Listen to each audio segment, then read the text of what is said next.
Assalamualaikum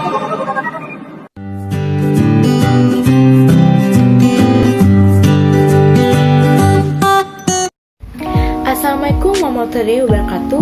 Perkenalkan, nama saya Ruzianet dengan nomor pokok mahasiswa 20360210053. Saya dari Prodi Administrasi Publik. Saya akan mempresentasikan mengenai mata kuliah manajemen perubahan, yaitu dari bab 3 dan juga bab 4 dengan dosen pengampu Ibu Ainun Nazriah, SPD MSc. Selamat menonton. Bab 3. Perubahan organisasi. A. Substansi perubahan dalam organisasi. Perubahan adalah kebutuhan manusia, baik perubahan yang datangnya dengan cepat atau juga lambat. Manusia akan lebih sempurna hidupnya jika hidup dalam kelompok atau organisasi. Sadler mengemukakan pentingnya memahami perbedaan antara dua jenis perubahan organisasi. Pertama disebut sebagai reorganisasi. Hal ini penting bagi setiap organisasi yang ingin berhasil dalam menyesuaikan diri dengan lingkungan perubahan. Kedua disebut sebagai transformasi organisasi. Tujuannya jelas, untuk mentransformasi organisasi menjadi bentuk lembaga sosial yang sangat berbeda dengan yang ada sebelumnya. Jenis perubahan di atas bukanlah perubahan yang berbeda dalam mencapai tujuan.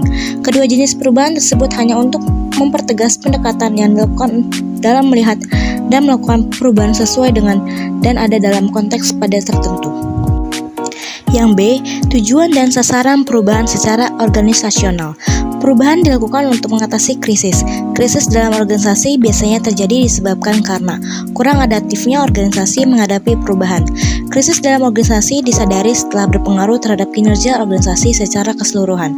Krisis harusnya tidak diartikan akibat negatif pada organisasi, tetapi justru melakukan perbaikan sehingga manajemen organisasi dapat mengatasi krisis sehingga lebih efektif upaya mempertegas tujuan dan sasaran yang akan dicapai organisasi.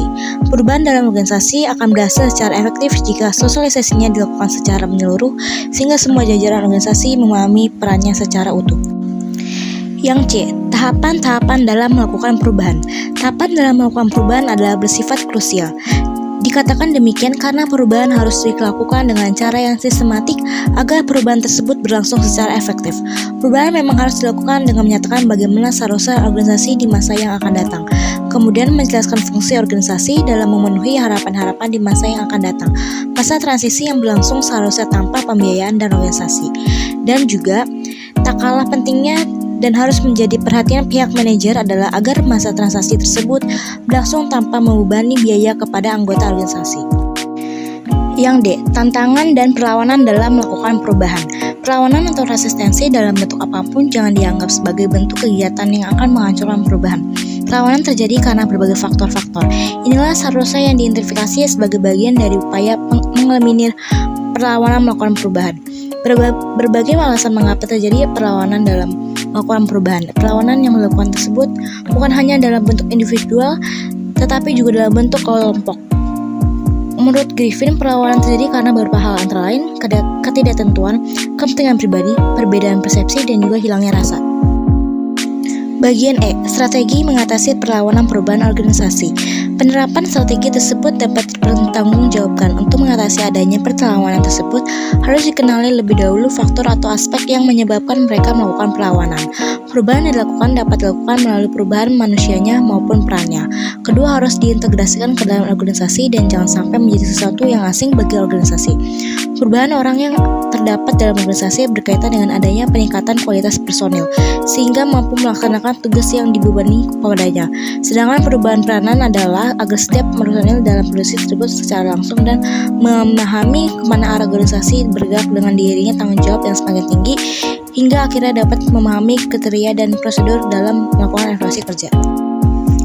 Bab 4. Organisasi pembelajaran dalam konteks pengembangan organisasi.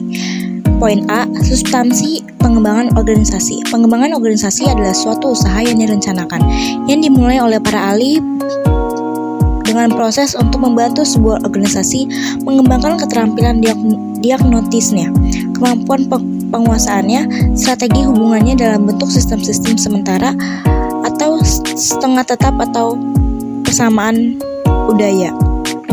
Ancaman pengembangan organisasi terhadap perubahan memperlakukan organisasi sebagai suatu sistem. Sistem yang baik adalah yang terbuka, bukannya yang tertutup. Sifat terbuka tersebut memberi kesempatan kepada organisasi dan orang-orang yang ada di dalamnya untuk selalu melakukan perubahan dan pengembangan. Perubahan dan pengembangan itu dilakukan dengan menyerap berbagai pengaruh yang dapat memberi efek positif bagi organisasi. Poin C. Pembinaan dan juga pengembangan organisasi perguruan tinggi. Organisasi perguruan tinggi memiliki kekhasan jika dibandingkan dengan organisasi lain.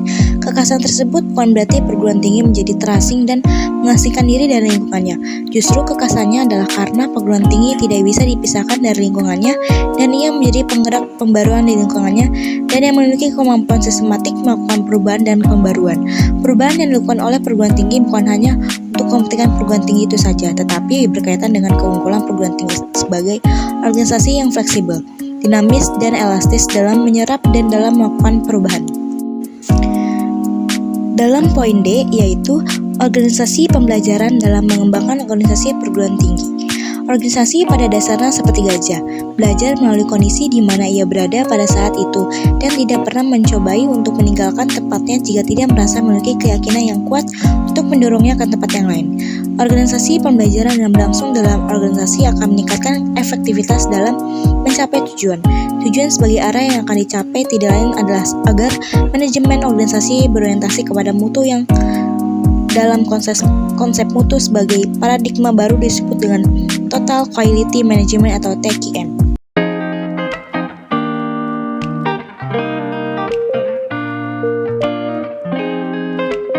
Demikian presentasi saya dan juga pembahasan saya mengenai manajemen perubahan dari bab 3 dan juga bab 4. Semoga dapat bermanfaat dan juga bagi yang menonton. Terima kasih. Wassalamualaikum warahmatullahi wabarakatuh.